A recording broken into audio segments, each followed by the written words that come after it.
ever wonder why some projects spiral out of control, why others glide smoothly to success? It often comes down to one simple truth. Some rules should never be broken.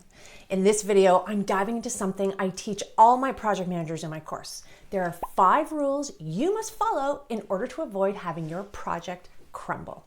Manage the scope. Scope creep is something that happens in all projects. And if you don't control that, it is going to whittle away and you're going to have more work than you expect. Now, why is it so important to manage the scope? Like, come on, Adriana, I know we get asked all the time, just add this, do a little bit of that. But all of those little additions can have huge impact and risk on your project. So how do you manage this scope creep? Well, you take a look and you install a change control process.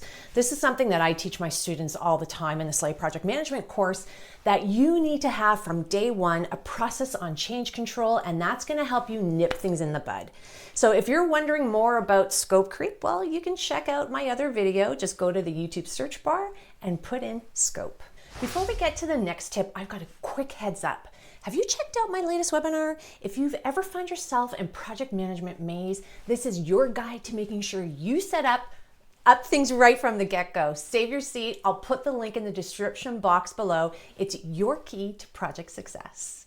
Define project goals and priorities. It is your job as a project manager when you get the marching orders to be really clear with what those deliverables are and the goals and the priorities that you need to be aware of so that you can actually execute this project successfully. Now, there's some key documents I highly recommend you take a look at.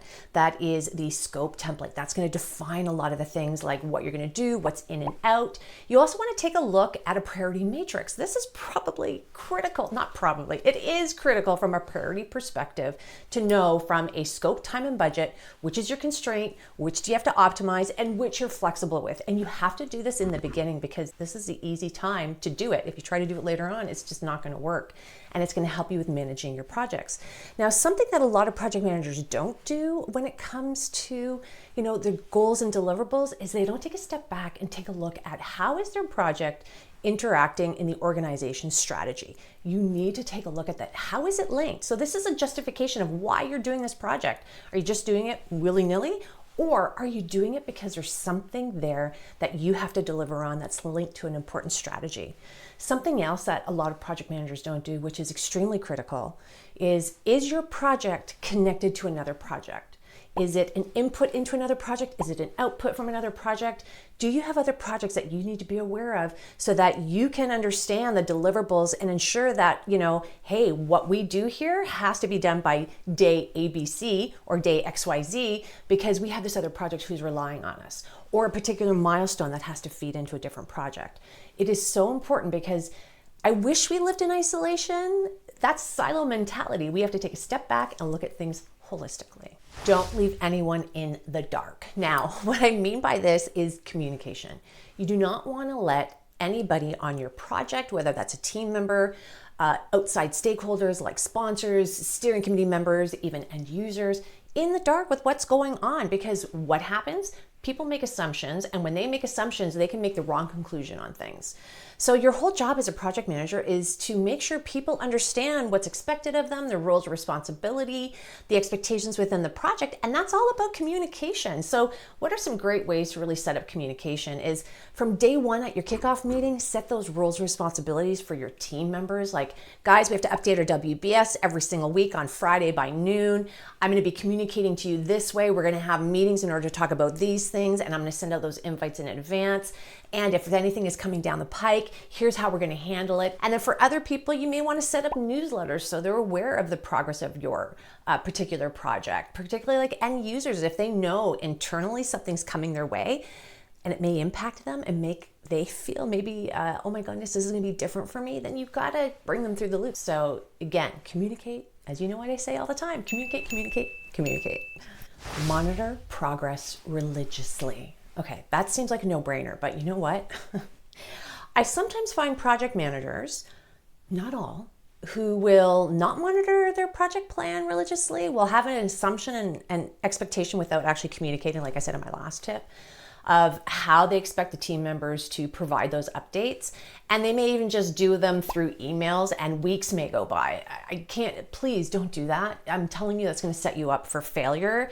In fact, I had one of my coaching students who did that, and it actually really impacted them professionally. So I'm telling you, don't do that. So what is it that you can do? Well, you need a solid action plan, and you can use any software you'd like in order to do that. Or you can use a simple Excel spreadsheet. You don't have to worry about what it's in. You just have to make sure that everyone has access to it and they can provide the updates. And the key is, if you're going to expect your team members, let's say every week, to provide an update, which should only take them 5-10 minutes if you set up your action plan correctly and everything is already laid out. It's just an update that you want them to give you, that you have to in turn review it and prepare for the following week. Hey guys, I looked at everything, it looks good. I put some questions in there for you to check out so that you're on top of it as well. So there's a reciprocal relationship that has to happen when it comes to that. So don't assume people are doing everything that they're supposed to be doing, because not everyone is working only on your project. They have other things and they may get pulled away doing other stuff. So you just have to keep on top of it. You have to monitor, because you have to understand, are we on budget? Are we on time? Do I have to do any course correcting? And you want to nip things immediately versus when it's too late. Always plan for risk, period. Risk is guaranteed to happen. I can guarantee that, okay? There's not a lot of things in life you can guarantee. I can guarantee risk will happen. Now, it's a question of how much risk and what kind of risk is going to happen. So there's a couple ways you can prepare for risk. And if you're not used to doing risk mitigation sessions where you bring your team members together in order to really lay out what are the types of risks that are going to have happening, what are contingency and mitigation plans, then even at the beginning of the project, when you're working on your charter, you should lay out some initial risks. Because I promise you going into a project, you know some initial risks. Of course you do. You always do. It could be, there may be resource constraints, or there may be something going on in the project that it may impact our project because we may have to pull someone off, or our budget may be cut because of this particular thing that's going on. Again, whatever it may be, but you need to identify it. Once you identify it, you have to take a look, like I said earlier on, like with the risk mitigation planning session, we really go in deep dives on how we work that. In fact, I have a video on FMEA that I recommend. Just go to YouTube search bar, Adriana Girdler FMEA. Oh my goodness, I just had a little brain zap there.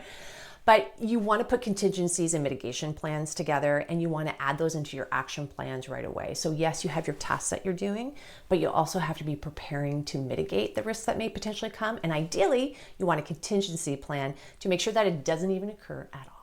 Don't forget to save your seat for my free project management training where you will learn 5 key elements to mastering projects that will help you achieve a project success rate going forward. So I placed a link for you down below. Check it out. Watch this next video if you have any more questions about what to avoid doing on your projects. If you resonated with this content, if you can give it a like, give us a comment. And if you would, I would love if you subscribed to this amazing community. See you at the next video.